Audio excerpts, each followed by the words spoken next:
అదేంటంటే బైబిల్లో రీతిగా రాయబడింది, హృదయ శుద్ధి గలవారు ధన్యులు, వారు దేవుని చూచెదరు.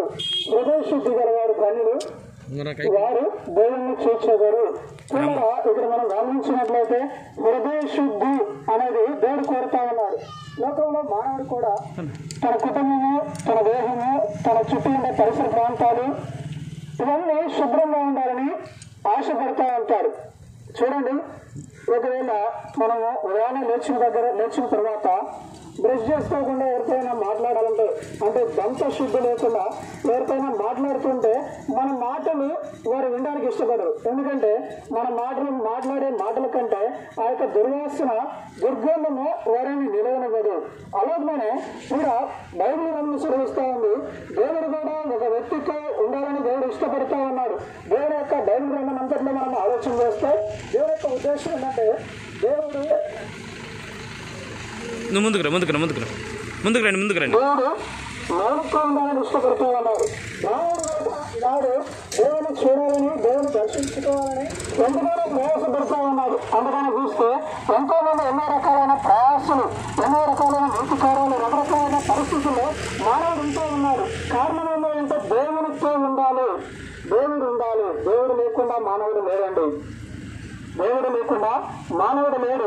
దేవుడు ఎక్కడైతే ఉంటాడో అక్కడ శాంతి, దేవుడు ఎక్కడైతే ఉంటాడో అక్కడ నెమ్మది, దేవుడు ఎక్కడైతే ఉంటాడో అక్కడ సమాధానం.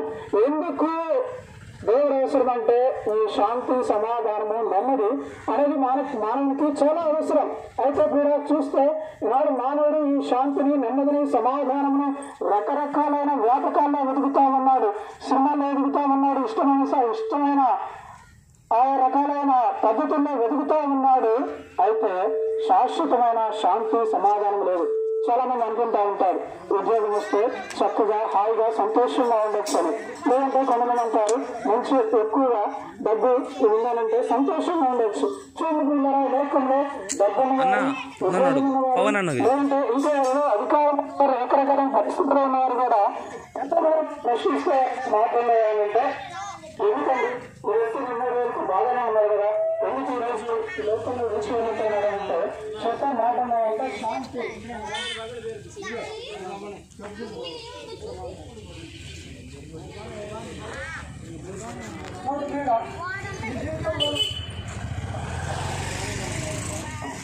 ఫన్ చెప్పనా,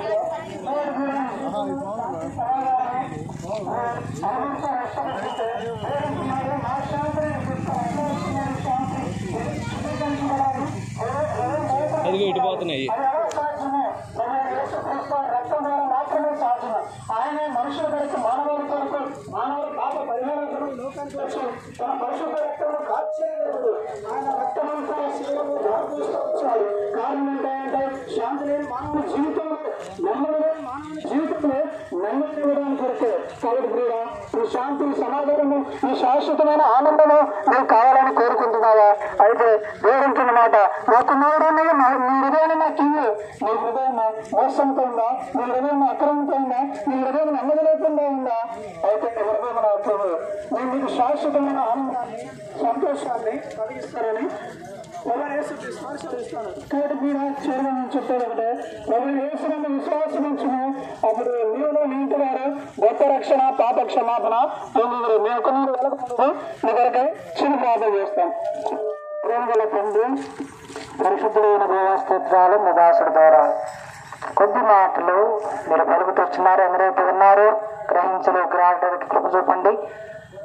నీ అన్న విశ్వాసం నీ కృప చూపమని ముందుకెళ్తుండగా సాయపడము. నీ సత్య సువార్తను ప్రకటిస్తుండగా మీరే వృద్ధులు చేయమని శ్రేష్టమైన యేసుక్రీస్తు ప్రభువు ఘనమైన నామములో ప్రార్థన చేసి అడిగి వేడుచున్నాను తండ్రి.